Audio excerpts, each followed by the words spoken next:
I know, I know, I know. I know why you are here.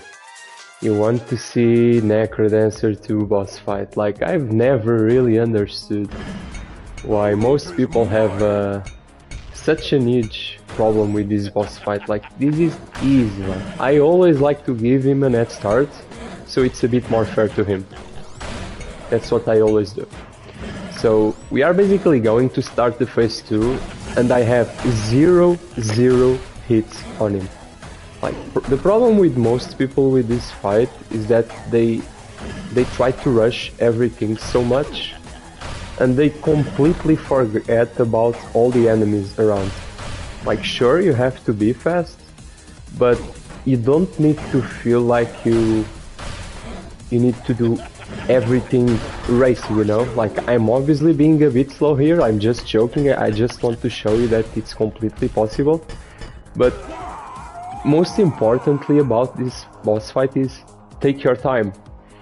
You don't need to feel like you have to rush at all times to the boss.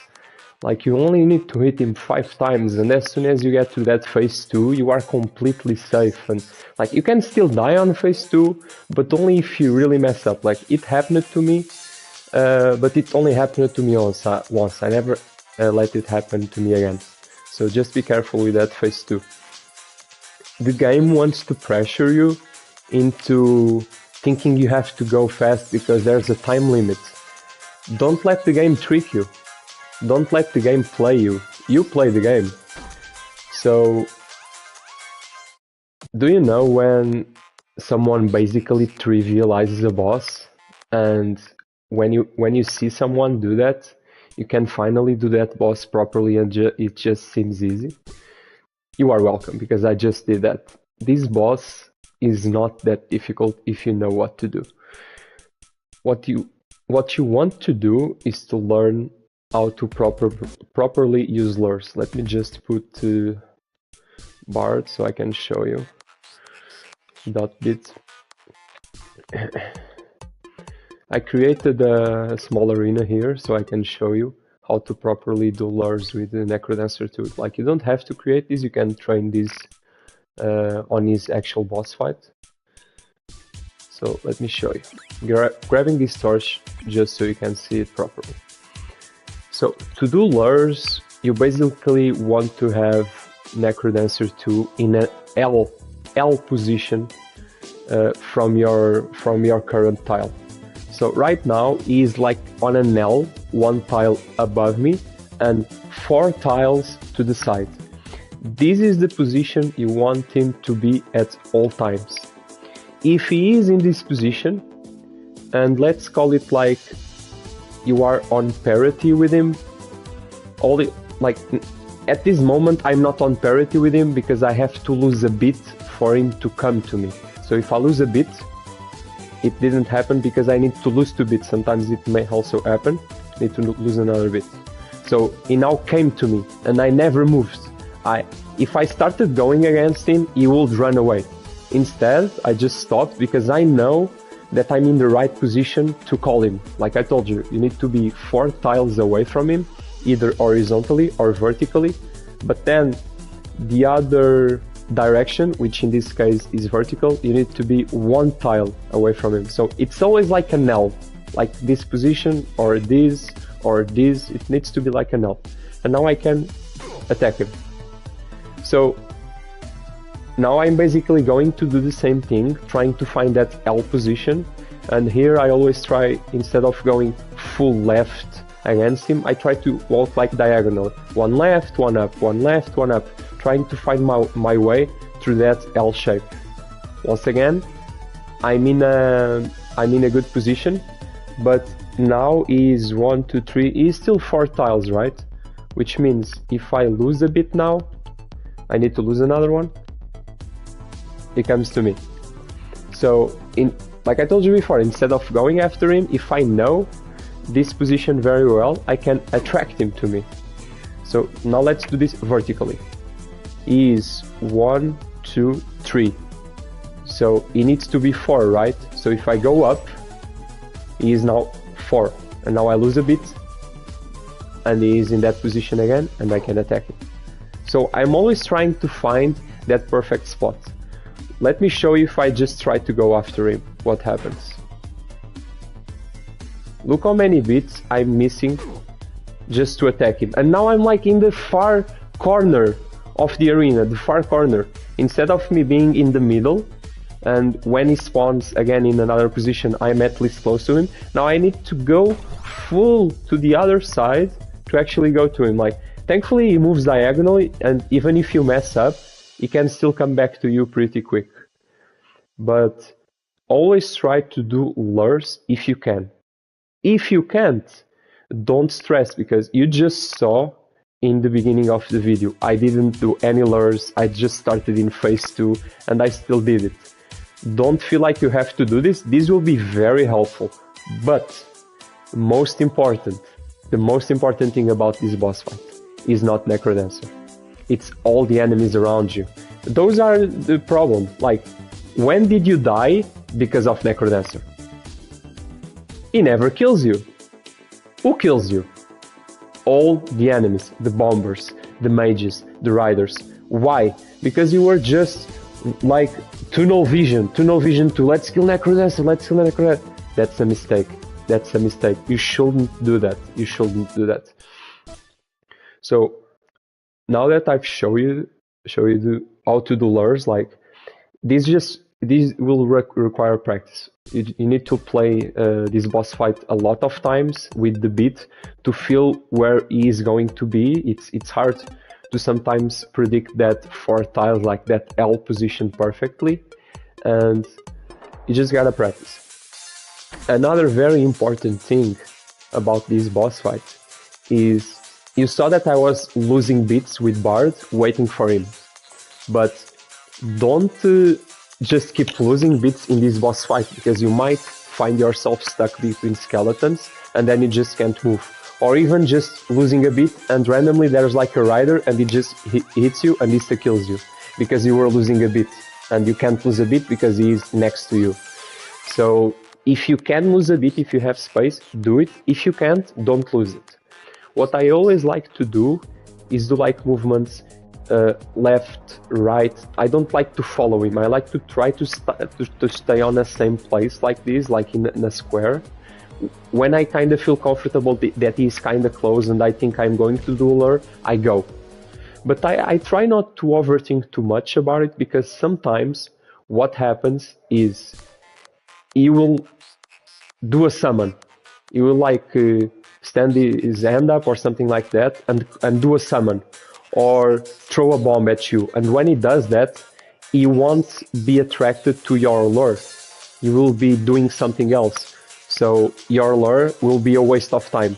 So you kind of just have to understand the moment when you can do a lure and the moment when you can't, or it's a waste of time and you should just go against him, because he's going to stop in like 2 or 3 bits. He will just stop in that position and you can hit him. You just need to kind of feel for it, and the more you play this boss fight, the more you will feel when that moment will happen. Hello. I'm going to show some attempts at NecroDancer 2 boss fight now, following all the tips that I've said previously. Most important is try to count the hits, try to have an idea of how many hits you have left on him. You only need to hit him 5 times. So if you kind of know, okay, I only need 1 more time, and you see the walls closing, you still know, okay, I have my time, I can do some laps if I have to, and then I take his, I'm going to give him his final hit. If you have like 2 or 3 hits left and you feel like it's closing too much, like know how many hits you are missing, so you can decide if you are going to risk it and push it a little bit more or no. Yeah, so that's the first goal. The beginning strat, like I told you before, I'm not going to explain every small thing, how to play every boss, like you should know the beginning. But there are two ways of doing it. One is you basically go 2 tiles up, you lose a bit, and you go to the left. 2 tiles up, left, and then you lose a bit, which I don't do. I don't like to do that. I prefer to do like a perfect square, starting from the middle, then go to the right. You will see now. Like I always like to do that way, but you can do a different way if you want. That's That's completely fine. So remember, the first hit is always free. The second hit, usually you can do a lure, but here I failed. But since he is such in a corner, here I did a perfect lure, the third one. Fourth perfect lure. I only need one more hit. I did another lure, and bro, it's over. Like, I did like 3 lures. The second hit wasn't a lure because I feel like there were too many enemies there and he was going into a corner, so I knew he was going to be stuck there, so I just went for it. And then I just did 3 perfect lures and the boss fight is over, basically. It's over. And look how much space I still have, it's crazy. It's just crazy. So sometimes you'll get this insane RNG and do it so easily, and sometimes it will be harder. Like, it will depend of the enemy placement. But the more you practice, the more you will be good at it, you know? So first hit is guaranteed. Just did a lure there. Sometimes you might get lucky. Did another lure there. Sometimes you might get lucky by... Like, it just feels so easy, this is crazy. Sometimes you might get lucky because a mage will pull you, and you'll be going to the perfect tile to do a lure. I didn't predict that, it was luck, but only that moment. Everything else, I wanted to do a lure in that specific moment. Like, even if you are not very good doing these lures, it's fine.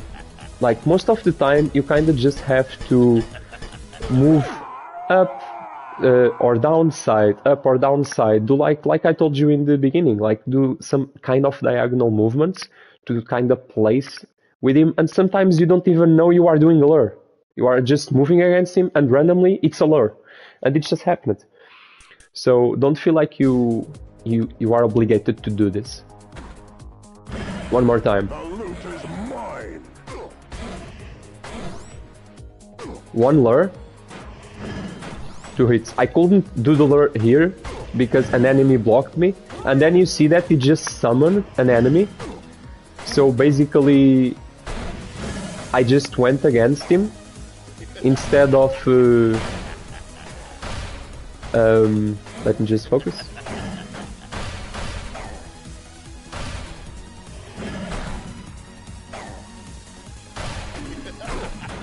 Okay. Oh, this is the situation I was talking in the beginning, that you might you might die in phase 2. This is a very specific situation because I think he threw a bomb. I don't think it was a bomb, or was it? I think he threw a bomb, but somehow a bomb was there, and you basically just entered the phase 2, and now you are stuck in a position where if you don't do like the perfect movement afterwards, you will get hit by that bomb. So it was a difficult position. I didn't even notice because I was just trying to get this final hit on him. It just seemed safe. I know there were a lot of enemies there, but it was just an unfortunate situation that happened. So like, even if the boss can be very consistent to you, which I feel like it's very consistent to me, there are always these moments that can get you killed. So yeah, it's never a guarantee. It's never a guarantee. I'm trying to remember what else I can say about this boss that I didn't have to. That I didn't say yet, sorry. Yeah, I think that's it. Do lures. Don't feel like you have to do lures at all time. Sometimes you just have to go against him because he is going to summon enemies or a bomb. Know how many hits you just did and how many are left. Here, like, either you can push him like this, or I always like to go from the bottom of him and just push him to the lava. Otherwise I just have to wait that he basically gets into this position so I can push him. So I don't like to send him to the teleports below. I don't like to do that. Like, yeah, I don't think I have anything else to add about this boss. There's always some luck, sure, but there's definitely a lot of skill involved. And if you can keep your cool, especially when the phase 2 starts, it's definitely a doable boss fight.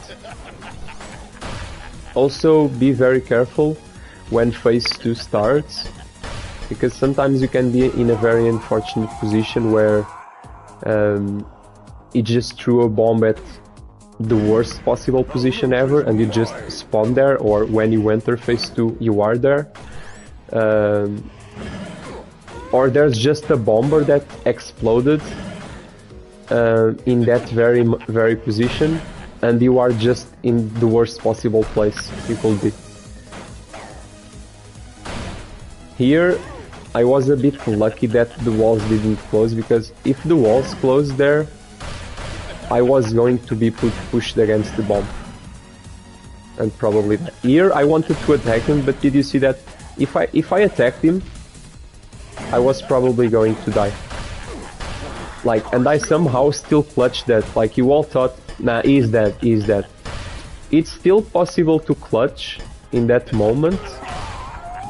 You just have to understand the enemies. Like, imagine if he was not there, if NecroDancer 2 was not there, and you just have to deal with enemies.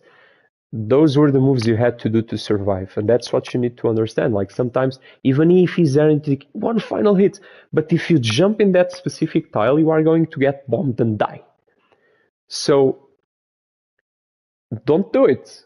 Like, if you are going to die, don't just kamikaze yourself against him. Sometimes you have to back out and just take the other path around, but it's the only possible way to do it, because you are already late in the fight, you already took too much, or you had some bad luck with the enemies, and sometimes you had to do, like, this was the perfect example. I had to do a very difficult decision there, and I still made it. If there was some luck there, maybe, but the rest of the fight I was just going after him. I didn't do any lures.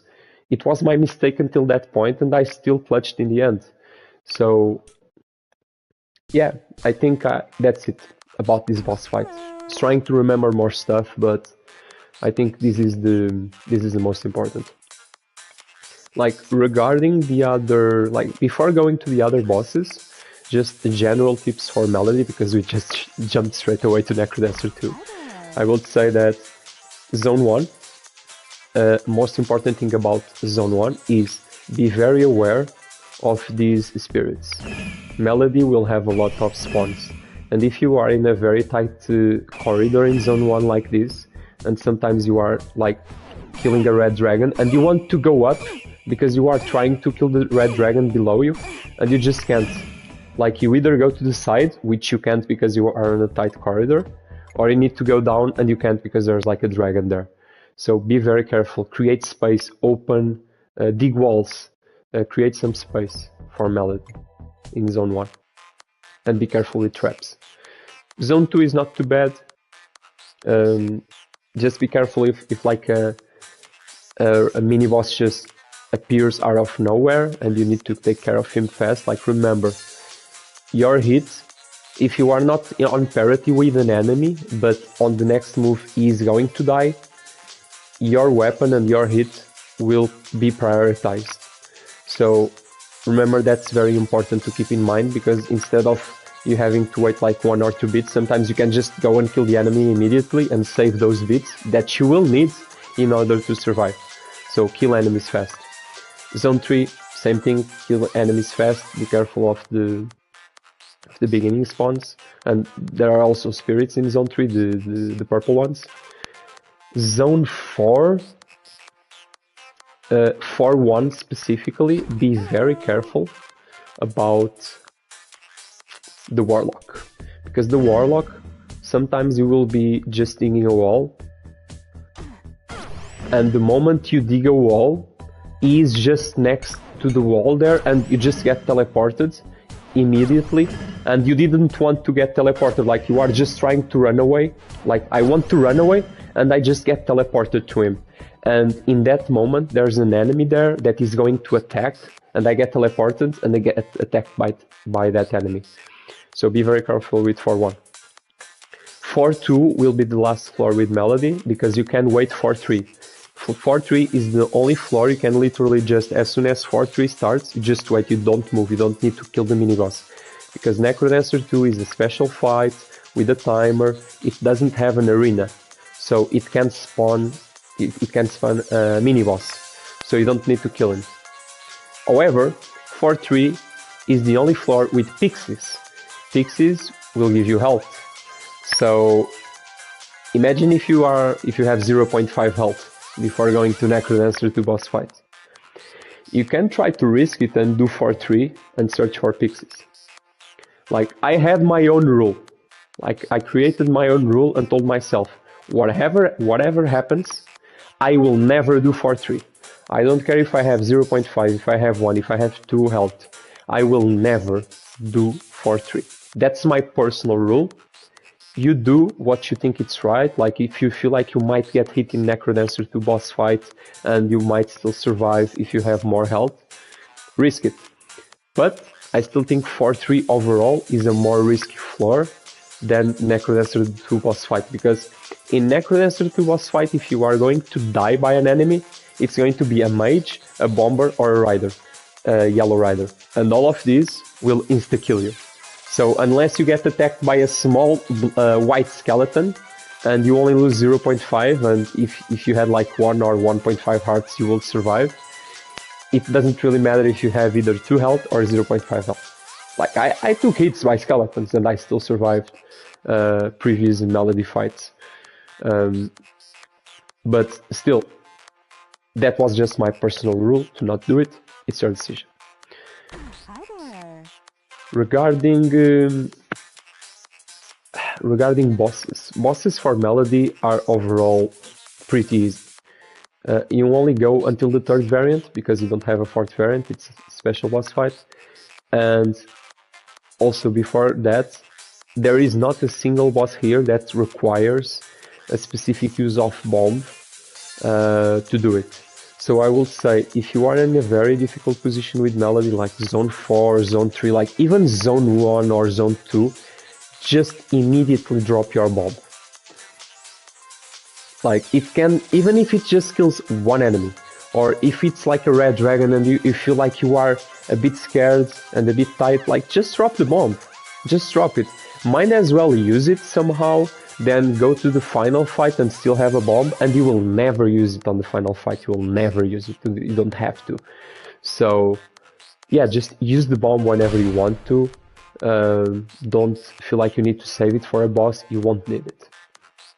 So let's start with Coral Rift, which is probably the easiest one. Coral Rift is basically just go against the enemies. Even if he's going to attack, your attack has priority. And even if they are on water, and you jump inside the water like this, you will have priority over the water. Like, even for Coral Reef, if he is on the water in that specific tile, it's fine. Like this. Even if he was going to attack, like right now, it's completely fine. You just jump against him and you will always hit him. So it's a very easy boss fight. I'm not going to go into much depth on it. So hardest variant, you can do the other ones for sure. Deep Blues, it's also really easy. I always recommend going from left to right. Here I just wait for the enemies. Like, you don't feel like you need to pressure yourself into attacking the enemies. You can just wait for them. I'm literally playing the hardest variant and it's completely fine. So yeah, it's very easy overall. Yeah.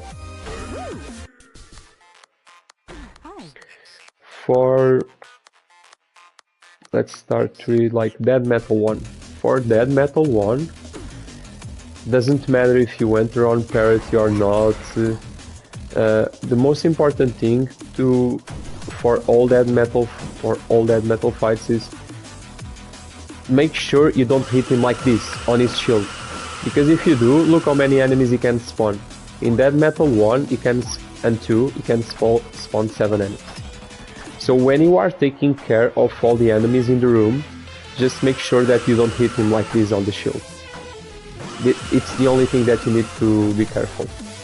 So what you want to do is basically wait that he gets on your side and then just do this on his side. And then just finish him off basically. Just wait for him and touch him on his side and he's dead. The concept for Dead Metal 2 and 3 is basically the same. For Dead Metal 2 specifically, like here, like if I know that I'm going to be hit by a clone, just take my time. Like instead of doing that left that we always do around the field, like just take my time. Here, if I'm not sure if I'm going to hit a clone by going against him by mistake, just take my time. Yeah, like even if he starts spawning enemies, it's just these small skeletons that can literally transform into these bodies, and you are completely safe. Like if you want to take your time, it's good. And yeah, the concept is basically the same. Then just wait. For Dead Metal 3, basically the same thing, just be careful about the beetles putting too many freeze, or even if you touch the ice by mistake, be careful about that, and don't lose bits on this call like this, otherwise you will lose damage. So yeah, be careful about the ice, be careful of where they put that, and then just do the same thing. Here, like for Dead Metal 1, you shouldn't do that, obviously, it was just fun to do, but avoid doing that. But for Dead Metal 3 specifically, I would recommend going a bit faster, because it can spawn the Black Riders, and the Yellow Riders, which can insta-kill you. So be a bit faster than Dead Metal 1 and 2. Dead Metal 1 and 2 is fine, you can take your time, the enemies are not that powerful, but you can also do it fast. But for Dead Metal 3, really try to get him down fast. Because Melody is like Bard. She's very fragile. You basically can take any hit during a Melody run. For King Konga boss fights with Melody, it's also pretty straightforward. I'm not going to try and explain that you should put lines in a very specific position. Like, honestly, it doesn't even matter. Like, everything you touch will just die immediately. So, like, even if you literally close your eyes in this boss fight, you probably can do it. Because it basically jumps up and down, and every enemy will die. So yeah, completely fine. King Konga 2 is kinda the same thing. Like the armadillo in the beginning, like it doesn't matter if you enter through the middle or through the side, if you throw him away, it doesn't matter. Like if you want to kill him in the bottom, that's also completely fine, it's your call. Just be careful of this mage, to don't feel like you are like in this tight corner unnecessarily, like you don't need to put yourself in this position. But even if you do, it's completely fine. King Konga 3, you already know what I think about King Konga 3, but for Melody specifically, it's also completely fine. Like, tight or wide lines, goblins coming at you or not, whatever, it's fine. You can just stay in the middle and do this. Then remember your focus. Your focus after the lines, it's always King Konga itself, not the other enemies. Like the goblin was there, but whatever, just let him be there. Don't even think about him. Don't try to, oh, I must kill the goblin. If you try to do all that, King Konga might end up in a very bad position and hit you, or you might even get hit by the goblin, which is an insta-kill. So just take care of the lines. As soon as King Konga appears, take care of King Konga. ignore all the other enemies, you don't need to kill them. And yeah, that's it. So for Melody, I'm pretty sure if you are watching this video, it was because of NecroDancer too. So I wanted to spend more time there, and I did one or two cuts there because I wanted to make sure that I didn't forget to say anything about it. And I think I left it all. Everything I know about this was I said it on the video. So yeah, mostly practice NecroDancer 2. Practice that a lot so you don't get to a run and die there by a dumb mistake or because you are just rushing too much unnecessarily. So yeah, that's it.